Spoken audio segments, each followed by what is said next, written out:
You're listening to One Sweet Wrestling Podcast. One Sweet Wrestling Podcast. With your host, Beto Barragan. And we all know that when the good Lord created man, he meant for him to look just like me. And Alex Lewicki. The tower of power, too sweet to be sour. I'm funky like a monkey. Sky's the limit and space is the place. The podcast made by fans for wrestling fans. One sweet, one sweet, one sweet, one sweet. You're listening to One Sweet Wrestling Podcast.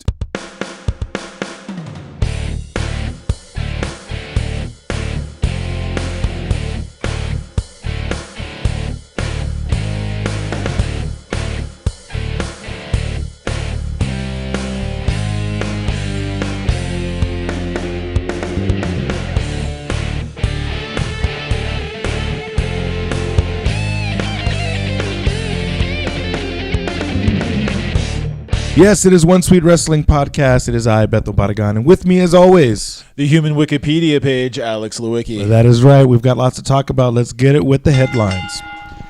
So, Alex, what do you got for us today? Well, the road to WrestleMania has definitely started, and it started after Fastlane, the last pay-per-view after Elimination Chamber. After Elimination Chamber, Right. That's correct. A few notable things happened. Nakamura versus AJ is a go. That's the biggest thing I can say from this pay-per-view. That's where I'm going with it too. I think right now this card is looking. Here's how I think the card is looking. It's stacked, but it's not. And we're talking about WrestleMania. Yeah. We're talking WrestleMania, and it's not quality, but quantity already. Yeah. You know what I'm saying? It seems like they're going to try to push a lot of stuff onto the main card, but at the same time, I hope a good match doesn't end up on the pre-show. Right, exactly. I'm excited about this Nakamura versus AJ. I think this is the dream match everybody wants to see, and Yes. hopefully it goes on last because it should go on last. Here's the argument with that. A lot of people are saying, what's up, guys? A lot of people are saying, like, okay, we've seen Nakamura and we've seen AJ Styles in New Japan, but that's New Japan. That's at Wrestle Kingdom. It's a totally different arena, both physically and metaphorically, when you're talking WrestleMania, because this is, regardless of anything, WrestleMania is the biggest. It's the biggest event. It's the Super Bowl of wrestling. Yeah. You know what I mean? Yeah, absolutely. The thing with people saying, well, they shouldn't go on last, are people that haven't seen them wrestle before. And Right. I feel like you're going to get a lot of naysayers or WWE fanboys that are saying, well, we just want to see Braun versus Brock again. Or not Braun versus Brock. Roman versus Brock again. At this point, I don't really care. I would rather see anybody but that main event, if that's what it is, because I'm going to bury that so fast. Nakamura versus AJ, they are absolutely one of the only matches that I can assure you is going to go 4 to 5 stars. Yeah, for sure. Half-hour match at a bounce. Like, they don't have any problem doing a 5-star match. You saw what Nakamura can do with Sami Zayn. And that was one of the only times I've seen them actually use him to his full potential. Nakamura or Yes. Sami Zayn? No, Nakamura. Okay, yeah, Sami yeah. Zayn, he's kind of a lost cause for me at this point. Really? But yeah. I enjoyed that match thoroughly. No. I'm saying that was a great match, but it's one of the only times that you've actually seen him be able to wrestle the style that he can wrestle. Yeah, right. So what I'd like to see is you give Nakamura and AJ carte blanche. Hey, you guys want to do a half hour? You know what you can do. You have a good rapport with each other. Set it up and knock this out of the park. I think the sky's the limit with this match. Mm-hmm. Another match that I am really looking forward to, and it just got announced on Fastlane, Asuka versus Charlotte. Dude, so did you watch Fastlane? I watched a few matches. Yeah. Okay. So I saw the whole show, and I'm just going to we're doing the headlines right now, but we're going to throw a little bit more at you guys. We're going to consolidate. We're going to consolidate, if you will, baby. So what I saw on that matchup, sorry, it just kind of... It just happens. It happens. So what I saw in that matchup was, not matchup, but in the, first off, Ruby Riott versus Charlotte was actually a really good match. In my opinion, one of the better matches of the night. I enjoyed it. Didn't get to see it. You didn't get to see it? Nah. Check it out when you get the time. It's not like amazing, but for what it is, it's pretty good. Asuka comes out to challenge Charlotte. But she didn't say anything. Oh, that was the beauty of it. She just pointed. Dude, that's all she has to do. And I guess that's the only way you can get a match is just point at a sign and say, I'm going to get a match at WrestleMania. At this point, you probably could. Yeah, it's going to happen. I'm going to point at the sign and get a match with, like, I don't know, this James Ellsworth or somebody. May be the other show stealer for me. Asuka and Flair? Yes. It's the streak versus the title. What more can you... That's the story. That's it. That's the story right there. If I could go back in time and replan a match, it wouldn't have been Bayley versus Charlotte in Hell in a Cell. It would have been Asuka versus Charlotte in Hell in a Cell. Was it Bayley and Charlotte, or was it Sasha and Charlotte? Sasha. They're both really boring at this point. But yeah, that's who I would have seen. Asuka versus Charlotte is going to be money. At this point, they've got nothing to lose. Yeah, I think it's straight up going to be technical. Charlotte's a natural in the ring. Asuka's obviously the best female wrestler right now in the WWE, in my opinion. Along with that. Charlotte has the natural ability to be the best wrestler, and she is the champ. So realistically, like, she is the best wrestler in the locker room, in the SmackDown locker room. And if you have Asuka versus, I mean, she really is the champ. I mean, there you go. It's pretty much a win-win for me. Now, does this mean Asuka jumps to SmackDown? Yeah. I think if she's winning the title, if she's winning the namestay title, then she has to go to SmackDown. And that's going to open more doors for the Superstar Shakeup. That's what to be honest, I'm really looking forward to the Superstar Shakeup, because there's a lot more talent coming in from NXT. And a lot more talent that will be coming in and shifting to the main roster. That's a good point. So that's going to be when things are going to get better. It's kind of like the championship match or the championship game of the NFL or the NBA or any other sports organization. Then they have their draft. That's pretty much what this is. After the season's over, which WrestleMania is the end of the season. Right. The postseason, if you will, then you have your draft and you start up all over again for the new year. Yeah. When they announced that there might be a Superstar Shakeup, I think there was a lot of hope that Asuka is going to jump over to SmackDown. Do you bring either Nakamura or AJ to Raw? It all depends on who wins the title. See, what I can see, AJ loses, jumps to Raw, starts to really start the club. Oh, that's going to be... Oh, wait a minute. Yeah, blew your mind, didn't it? Yeah, wait, I wasn't thinking about that, because now if you throw that element into the equation, then I mean, you definitely have a Bullet Club / NWO-esque faction of 4 guys that are just going to be bad guys. Think of it this way. You have to write your program right after WrestleMania. Right. What better way to say, okay, AJ is eventually going to be coming to Raw within a month. We can plan out from here until Survivor Series, have a 4-person stable. And, from here, it would be the natural progression, because you're looking at Finn Balor. He's not really doing it for me as a face. Right. Heel Finn Balor would be fantastic. Heel Finn Balor is amazing.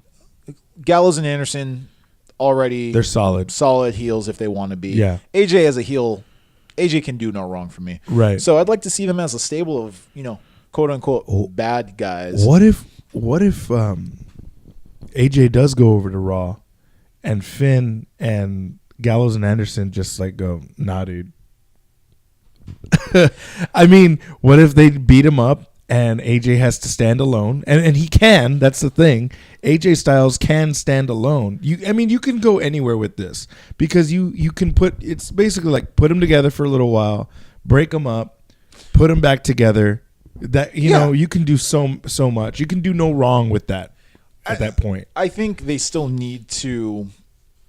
They need to make them one giant faction. Yeah. They can't just say, hey, we're going to bring AJ and omit the fact that they have a history. You can't omit the fact that they did a 2-sweet in the middle of the ring. Well, no, you have to have some sort of story with that. And I think, like, if you are going to put them together, address that. And then, of course, it's going to be, well, hey, it's gonna be like, remember the finger poke of doom? Sure. Okay, so you have that Which element. almost happened at Fastlane with Sami Zayn laying down for Kevin Owens. Yeah.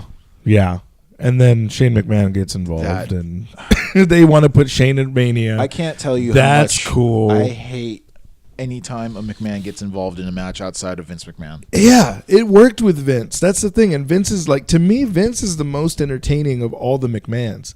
Linda, and you know what? I'm going to get blacklisted by everybody if I say this. Well, but, at this point, let us have it. okay. Well, my thing is Linda McMahon's stoic. She has no she's not in the business. She didn't grow up in the business.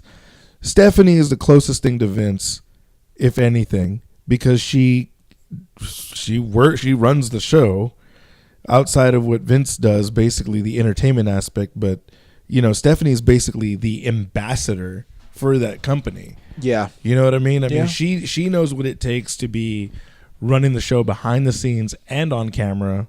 And I mean, she knows how it goes. She knows what to do. Shane, I think Shane's just there just to make sure that just to keep the old man company. I don't know. I really don't know why Shane McMahon is back. And Yeah. I mean, I was okay with it when he came back, but I wasn't thrilled like how they made it seem when he got the huge pop on his return. Yeah, that whole storyline kind of went askew after WrestleMania, especially because they said, "Oh, if you lose, then you don't get SmackDown," and it still happened. So it just kind of, what was the point of it? There was no ultimate payoff for me. Right.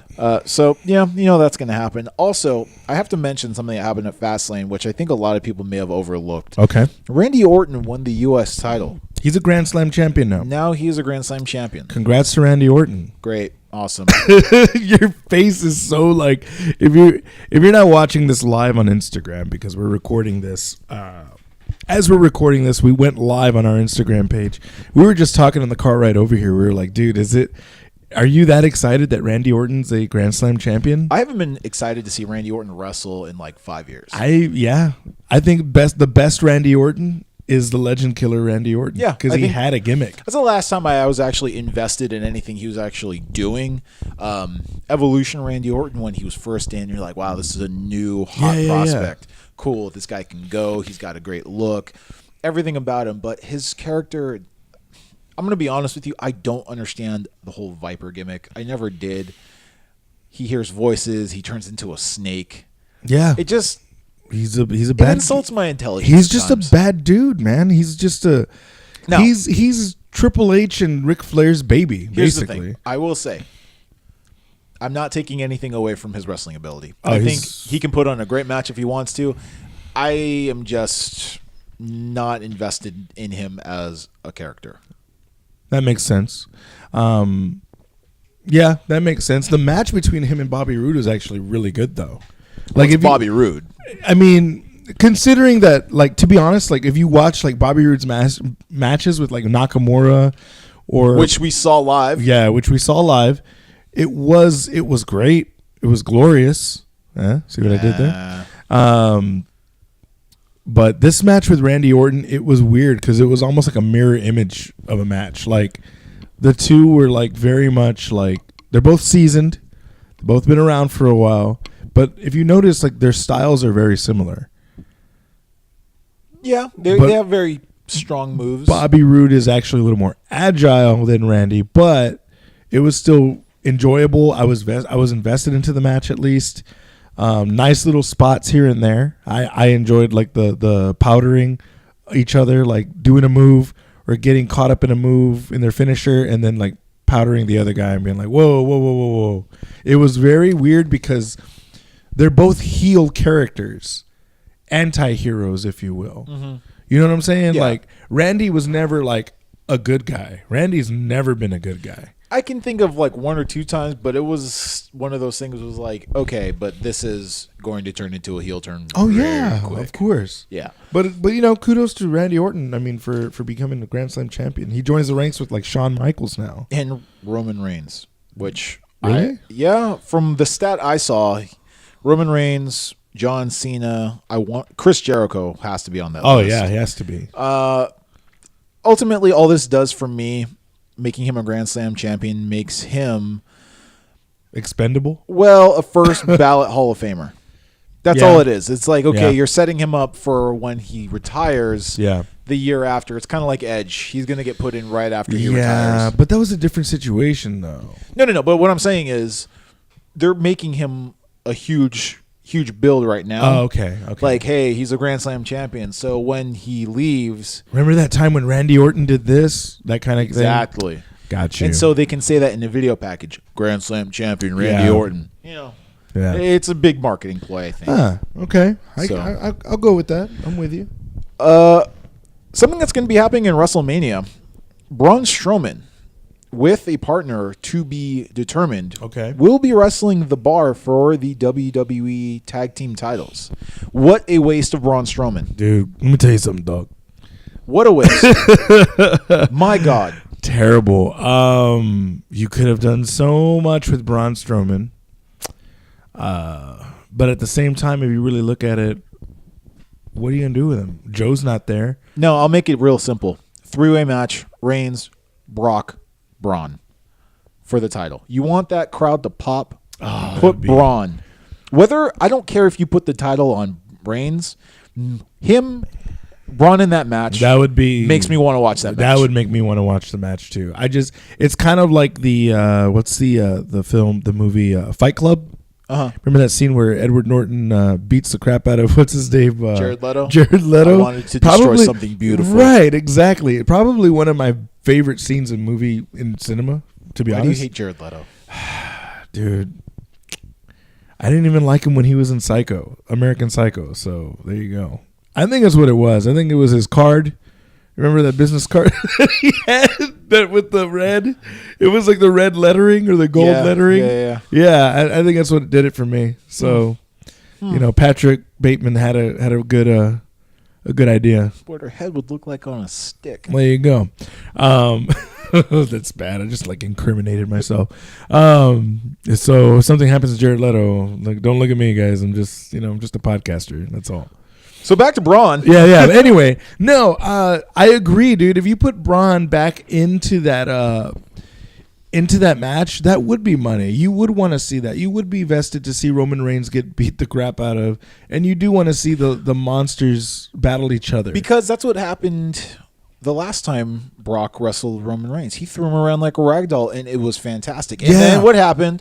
The swerve at the end of Rollins winning the title. It was a fantastic WrestleMania moment. Yeah. Reigns by himself can't hold this. He can't hold this match. He's fine, whatever. Everyone says he's a good wrestler. I just don't have any investment in him. He walks in, does a cute little smirk to the camera. He calls somebody bitch every so often, and then that's it. Dude, yeah. You know what? Great point that you brought that up. What's up with that lately? It's him being edgy. Yeah, exactly. It's so okay. So when we had Simon Gotch on the show. Yeah. Okay. The funny thing is he kind of dropped a bombshell on us saying, and I'm not trying to give any heat to him because, it was really nice of him to come onto the show and all that. But the thing is, when he said that he didn't think that Stone Cold Steve Austin was a great promo because a lot of his words back then were just cuss words. I'm going to whip your ass. And, F fear, blah, blah, whatever. But here's the thing. My thing is are they trying to do that same formula with Roman Reigns and kind of say I'm going to call everybody a bitch and, make them my bitch and blah, blah, blah. Come on, dude. Do you really need to say that? It feels like what they have to do is make him appear tough, whereas Brock Lesnar just is tough. You using... I'm gonna sound like a viejito here, but you using profanity does not make you tough. Yeah. If anything, it's making you sound like you don't have any other way to articulate yourself. And I agree with that because I was just about to say that. An English teacher told me this. If you have to use a cuss word to express yourself, you're not saying anything intelligent. Yeah. Right? Yes. So, look at Cena's promos, of course, and you look at Roman Reigns' promos. You look at in this match right now. Yeah. You have Roman Reigns having to do promos, but then he has to go up against Paul Heyman. And why isn't Paul Heyman out there cutting promos? I think it's going to happen in the next few weeks. I really do, because Paul Heyman needs to chop that dude down. Well, you have about next week is going to make 3 weeks to 3 weeks. WrestleMania, and I think that's when the build is really going to hit. Yeah. So we're about 4 weeks to WrestleMania.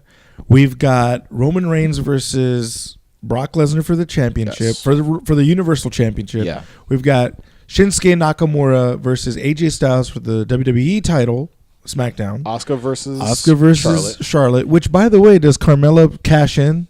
She does, and I think she still gets beat. I think she tries to cash in on Asuka, and Asuka taps Kicks her her in the head. kicks her in the head. Yeah, I could see that. And then you've got Braun versus the tag team champions, which hopefully I hope that they unleash a partner for him or somebody, introduce somebody new, because at this point in the game, you have to introduce somebody. And if you're going to put a platform to introduce somebody, that would be a great opportunity to bring somebody over from NXT.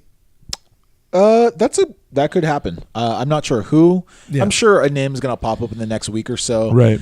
Lastly, the last thing I want to say about the WrestleMania, the big match that has not been verified yet, but everyone and their mother basically knows is going to happen. The elephant in the room.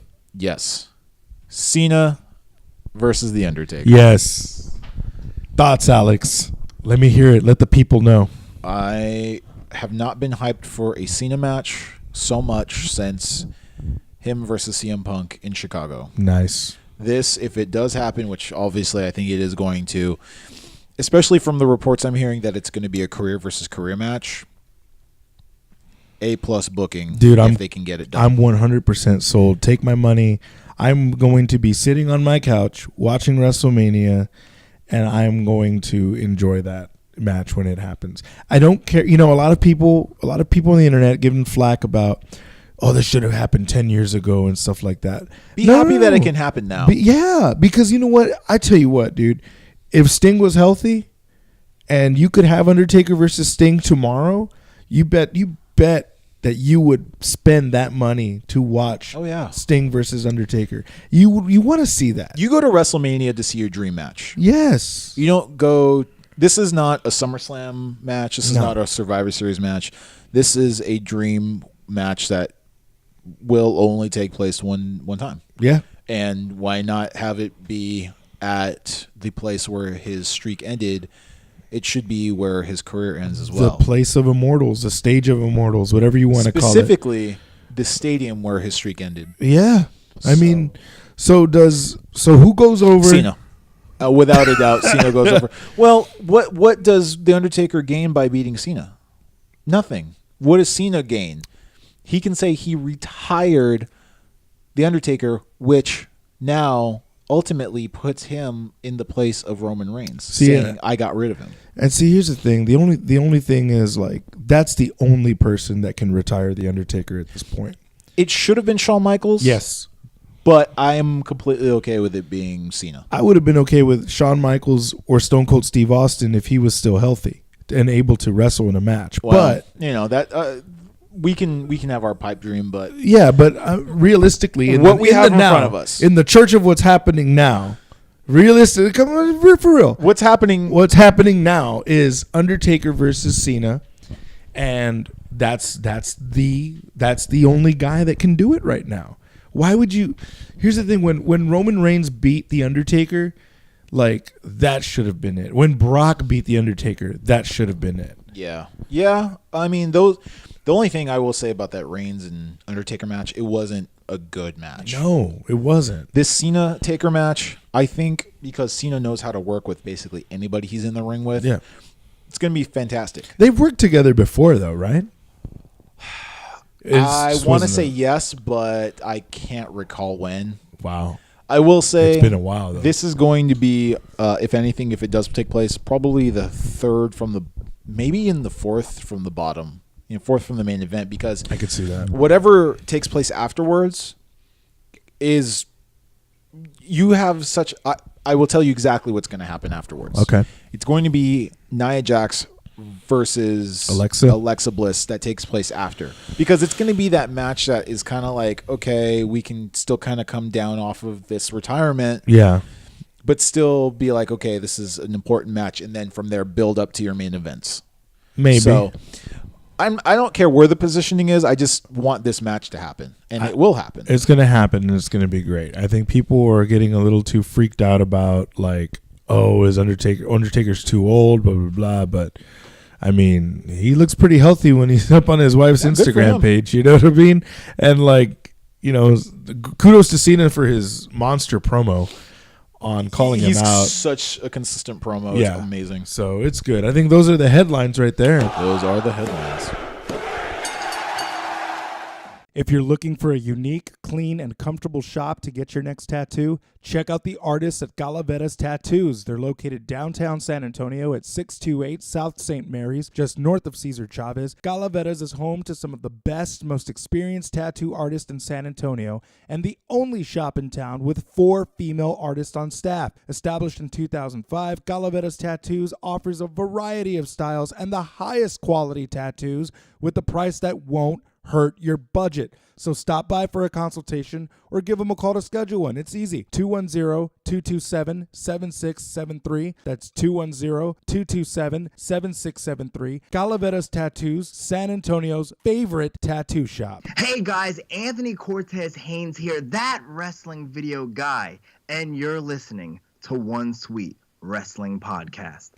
Thank you, Anthony Cortez Haynes. Check out that guy on YouTube. He's hilarious. He's the guy that does all those funny wrestling memes that you guys love, where, like, you know, when wrestling fans go out and party and they dress up as, like, Too Cool or the Hardy Boys or DX or NWO, and they do, like, super kicks on pumpkins and all kinds of stuff. Like, I don't know, man. It's just fun stuff. Check him out at anthonycortezhaynes.com and, of course, on YouTube. But speaking of YouTube, have you caught the latest episode of Being the Elite? I did Monday. So what'd you think about it? I thought it was hilarious. I thought it was weird. I thought it was awkward at some points, but it served its purpose for what they're doing, I guess. Yeah, I mean, it tied up a lot of interesting loose ends, especially with Joey Ryan and Hangman Page. Yeah. But other than that, I think it raises more questions than anything else. Yeah, not many answers were given other than that little segment of Joey Ryan and Hangman. But you said that your buddy was out there at that show, right? I believe my buddy John, we call him John Awesome, he was at Bar Wrestling out in Southern California. So shout out to you, John, if you're hearing this right now. John Awesome, shout out to you, sir. That's awesome, dude. So yeah, man, that's pretty cool. Definitely, like, some highlights from the show. Obviously, Kenny and Cody finally touch. I don't know if they've already done that quite a bit, right? With the buildup of for Super Card of Honor. But yeah, it was kind of funny to see Kenny disguised as Barry the Bear, knee triggering Cody, and then they're gonna meet at Super Card of Honor April 7th. That card is actually looking pretty stacked. Yeah, we're gonna go over a little bit of that in a few minutes, but yeah, the whole Flip and Brandy thing, I don't know what to think of it. I mean, I get it. Flip Gordon teaching her how to jump up on the ropes, and he's getting close. He's getting in close, and they're playing it up like it's like a little love triangle and things like that. But I it's can't see anything weird. but bad coming out of this. I mean, the Flip. Yeah, good luck, Flip. Yeah, you might get beat up, dude. I can almost guarantee he's I mean, Cody's got the Johnny from the. What did I say? Back to the Future. I'm thinking Karate Kid. Yeah, the Johnny haircut from Karate Kid. Cody's gonna sweep the leg, bro. Flip needs to be careful. That's not out of the realm of possibility here. It does start. It's starting to feel like the Daniel LaRusso type deal. Yeah, exactly. And then, dude, wow, blew my mind. The Bullet Club is the Cobra Kai dojo. And Flip Gordon is Daniel LaRusso. Watch that happen. Watch that happen. It'd be hilarious. Another thing that I found interesting, it happened at the 16th anniversary of ROH over at Las Vegas. When Kenny Omega revealed himself as Barry the Bear, Randy Rhodes kissed Kenny Omega. Now, from what I hear, it's a way to try to make Kenny's tag team partner jealous for some strange reason, or maybe she's trying to make Cody jealous to really go after him at Super Card of Honor. Maybe to maybe light the fire under Cody to get like, hey man, look, You want the Bullet Club. You want it to be yours. You want this? You want my wife? Yeah. Okay. You need to make sure that the business is handled. You know what I'm saying? Yeah. Like, make sure that this is done. Like, you need to take Kenny out, and that's it. But I can also see the Kota Ibushi angle. I mean, there's multiple possibilities that you can have. I guess we'll only see when the next episode comes out. From Now, the Elite. having to do with Ring of Honor, Yeah. their Supercard of Honor takes place the night before WrestleMania, and this card so far is very stacked. I've Yeah. only seen 3 matches posted up right now as of today during Supercard of Honor. Obviously, in the next couple of weeks, they're going to be announcing more. But what we have right now is obviously the Kenny versus Cody match, Right. which I think is going to be the selling point. Oh, of course. Marty Scurll versus Dalton Castle for the ROH Championship. Now, dude, we saw that here in San Antonio, Texas, when Ring of Honor came through in town, and that was a very entertaining match. Yeah, Dalton Castle, I think, for people who aren't really familiar with his style, he's got a bit of gold dust, but he's a very accomplished wrestler. Yeah. Like, I think he's got one of the better gut-wrench suplexes in the business. I'm a fan of anybody who can do suplexes efficiently and very well. Yeah, And he is one of these people. Great gimmick. Great gimmick, especially now that this is going to be for the ROH Championship. Yeah. I think Scurll too soon. I think Castle still has a couple of reigns. I think I'd like to see him go up against Jay Lethal again. That'd be cool. But I see this is going to be a really fun match. Who goes over? Dalton Castle. Yeah. Yeah, for sure. The one I'm actually looking very forward to, Tomohiro Ishii versus Punishment Martinez. Now, for anybody who has not watched Ishii wrestle in Ring of Honor or New Japan, he's a very physical wrestler.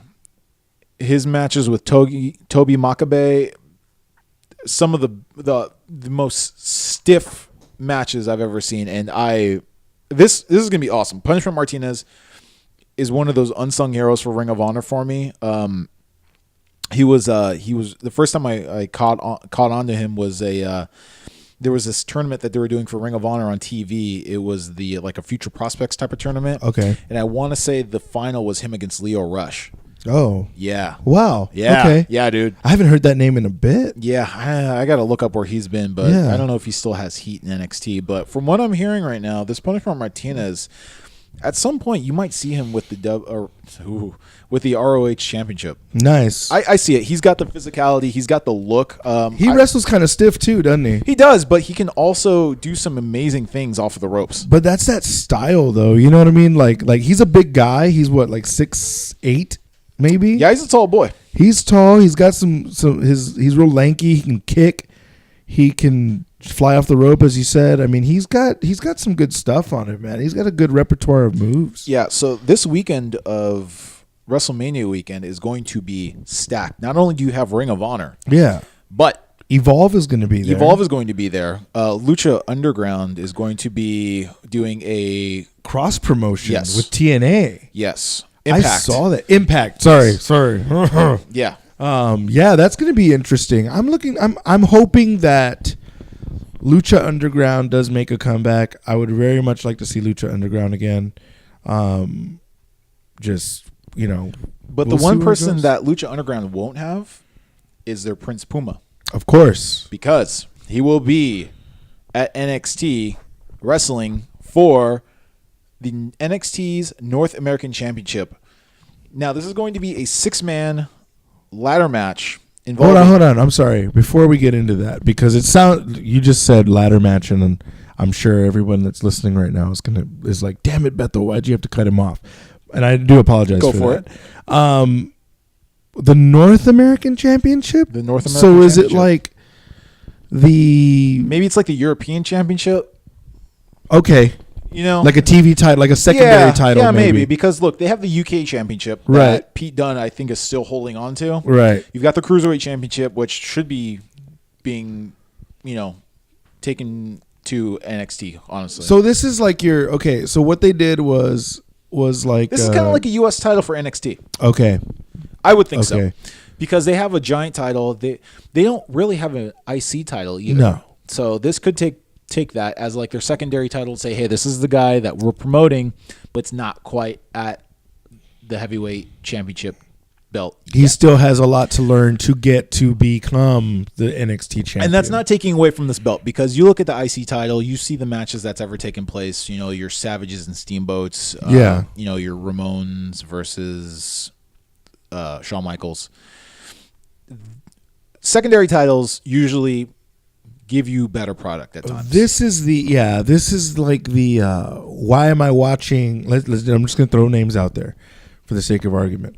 Like, okay, you have the NXT championship going on. Let's say it's Aleister Black versus Cien Almas, which is going to be awesome. Yeah, it's going to be off the charts. Then you have, let's just throw this out there, Killian Dane versus Velveteen Dream.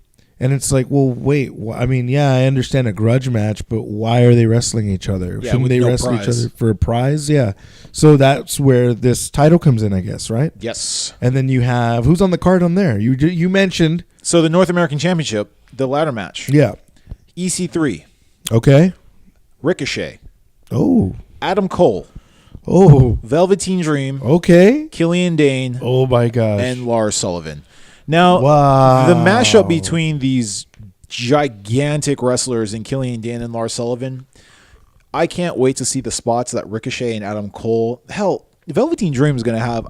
Velveteen Dream's going to have an amazing showing in this match. I don't think he goes over and wins the thing. Who do you think goes over? I'm torn between Ricochet and Adam Cole. Does he get the title that quick? No. It has to be Adam Cole. And then that's going to set up your little runs that you can have with Ricochet versus Adam Cole. You can have EC3 versus Adam Cole. You can have, it's either got to be Adam Cole or it's got to be Adam Cole or Velveteen Dream. One of them. I could see that. Also, on this card, Tommaso Ciampa versus Johnny Gargano. So Johnny Gargano's back in Yes, NXT. He is. Okay. That's going to be cool. Yes. I'm excited for that match. I say whoever loses ends up on the roster the next night. It's going to be Johnny Gargano. I think Johnny Gargano. He's going to main roster. With that being said. Wait, we talked about this, didn't we? I think we did. Didn't we mention, like, we were like, well, dude, just send him over there. And we were like, well, dude, like, you kind of have to have them have it out. You have to have that last match before he gets shipped over. Yeah. Being as he's not really in the heavyweight title picture anymore, this is the grudge match that you go, look, he wraps up his loose ends. Yeah. He gets shipped off to, I'm thinking he's going to SmackDown. He'd Yeah. have a good feud against Ty Dillinger. Let him mid-card it out for a little while and then see where he lands with Unless they throw him to 205 Live. I could see it, but I would say give him the shot at SmackDown. Yeah. See how he fares with the live crowd. If you don't see the reaction you want, then after a while, kick him down to 205 Live. But I think he's got a possibility of getting over. Yeah. I can just see as much that. as anybody else does. You might as well throw him to the Wolves and see what happens. Mm-hmm. But my prediction for this North American Championship. Yeah, who do you have? Now, Adam Cole would be the smart idea. Yeah. I think EC3. Wow. I think they have him at such a high level right now. Like, he's got a great look, though, dude. That's the thing. He's coming in as a former champion. Yeah. For Impact. Yeah. Anybody he feuds with after this match would be money. I see EC3 versus Adam Cole right off the bat. Ricochet versus Velveteen Dream right off the bat. That would be, you know what? That's a good match. You have little things happening in between this match to set up further progress. We need to just, you know what we're going to do on an episode sometime? We need to book a card, an NXT card, a dream match NXT card, and let's compare and contrast. I could do that. Let's do that. I'm down with that. How about we do that after TakeOver? We'll have a better idea of what the landscape of NXT is. Yeah. New people coming in, old people leaving, so we can kind of really see who is in the new landscape of NXT. And you know what? We might introduce a fun little game for all our listeners out there that can play along with us, and we can work something out. But we'll stay tuned for that. I have an idea. You know me; I always have a trick up my sleeve. You know, so we'll have something going on with that. But Yeah, man. We'll go ahead and we'll move on to the next topic right after this. Legend says there is a place in San Antonio where there are battles of the mind and trivia, loteria, and celebrations where we drink and dance to live music. El Luchador, located at 622 Roosevelt in Southtown San Antonio.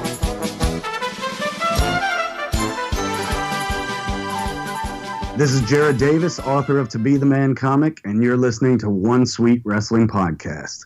Thank you, Jared of To Be the Man Comics. Look, guys, if you haven't heard of this comic already, you got to check it out. Go to tobethemancomic.com. Check them out on Amazon. You can also check them out on Patreon. Support them. They've got some awesome T-shirts. They've got Buy their merch. They've got amazing stuff. Bruce Pritchard of Something to Wrestle With actually puts them over. So if you know that guy who's been with the WWE for 20 plus years altogether has put these guys over, you know that they're doing something. You know what? Right. Forget Bruce Pritchard. We put him over. We did actually. You're awesome. This comic is awesome. Anybody who loves wrestling, anybody who loves zombies, anybody who loves like Ash and the Evil Dead series, read this comic. It will be right up your alley. We guarantee it. Yep, definitely. Also guaranteed, as always, as every week, I have a question for you. Oh, that's me. He's got a question for me. Here it people. comes. Oh, man. Will the Bullet Club be around this time next year? Very, very interesting question. So here's the thing. And I mean as a faction. Yeah. So I've already been like approached or been spoken to about this already. I've already been heckled about this a couple of times.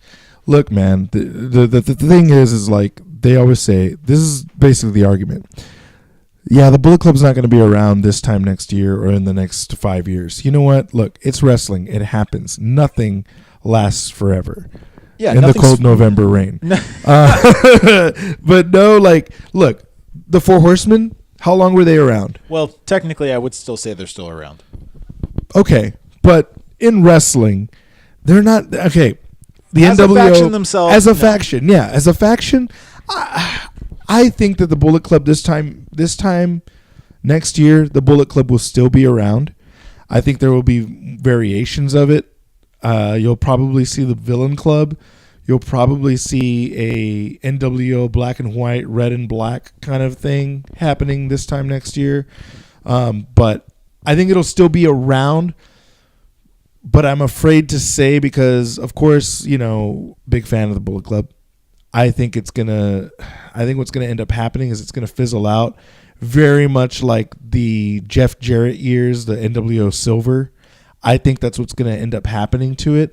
I hope that doesn't happen. I hope that the guys are very. I mean, they're all savvy. They're all business savvy, and of course, Cody's second generation. The Young Bucks are pretty much a not a dynasty. What's the word I'm kind of trying to say? They're an enterprise now. That's it. Yeah, they basically like they know they're smart enough businessmen to know when to walk away and when to continue something. I don't think that they will be the ones to. I don't think we'll see. It's very hard to say. But in a nutshell, I'm gonna say that yes, they will still be around, but I don't think it's gonna be as strong of a presence as it is now. Okay, I can get behind that. You know what I'm saying? Yeah, I got you. What do you think? I have to say no. Yeah. I think what's going to happen is a lot of these guys are going to go kind of by themselves and do a lot of singles wrestling. I can see it with Hangman Page. At some point, he's going to get too big for the Bullet Club. And I think a lot of these guys are going to end up jumping ship to WWE. Now, whether that happens next year, that's to be determined. But I think what's happening is there's been an oversaturation of the Bullet Club. Too many members. Well, it's not even that. Yeah. I'm going to liken this to a band. Okay. The band starts, they get a reputation of being badass. Right. People start following them because they're just starting up and they're underground. Right. But then the band keeps putting hits out, The popularity hits. and then the popularity hits, and then people who were behind the band when they first came out start seeing people that are liking them next year, the year after, as, well, you guys don't know anything about them. And then I think they're going to start eating, the fan base is going to eat themselves. I think I can agree with that. I think what I'm hearing is the underground crowd, they're going to lose their underground fan base. Yes. It's going to become a more popularized thing if it hasn't already. Right. And what will happen eventually is it's just going to fizzle out, and it's going to become more of a gimmick, even more so of a gimmick than An attitude. Yeah, like how the NWO was, they were the rebels. And I think people get behind that, and they want to be the counterculture. The Bullet Club, to an extent, were a counterculture because they flipped over in New Japan. I think what ultimately did it, and what's going to happen is Kenny, I think, is going to leave for the WWE. Okay. I think at some point Cody might go back. Yeah. Because he's a huge draw. I can see that. Then you're kind of left with the Bucks, and that's if they want to stick around. They don't have to. At this point, the Young Bucks can separate themselves from the Bullet Club and be just like Gallows and Anderson. If we're theorizing things right now, here's what I think in a theoretical sense, of course, completely theoretical sense. The 2019 will come. Kenny Omega will sign to WWE. If not in 2019, in 2020. Yeah. The Bucks will probably follow suit or do it. Here's the thing. It's either going to happen next year or it's going to happen in 2 years. And it's going to be either the Bucks go first or Kenny goes first. Cody's going to linger around in Ring of Honor for maybe another year, learn how to book, and maybe he might actually start booking his own stuff after this all-in stuff happens. That's a good point. And he's going to start making money that way because, you know, he realistically, he's what? He's 30? He's about 30, 29 years old maybe? Who? Cody? No, dude, Cody's much older than that. How old? No, he's Hold about on. our age. Let me fact check, because if he's that young, because here's the thing. You know that they want to have kids. Him and Brandy eventually are going to want to have children. So, you know, when does he stop wrestling so that he can be around his kids? Because remember, he grew up with his dad because his dad had made past mistakes. And 32. I'm going deep. Very close. Yeah. 32. So he's 32. I'm going in deep right here. So bear with me, guys. So here's what I'm thinking is he's 32 years old. He's probably going to want to settle down and have a family pretty soon in the next couple of years.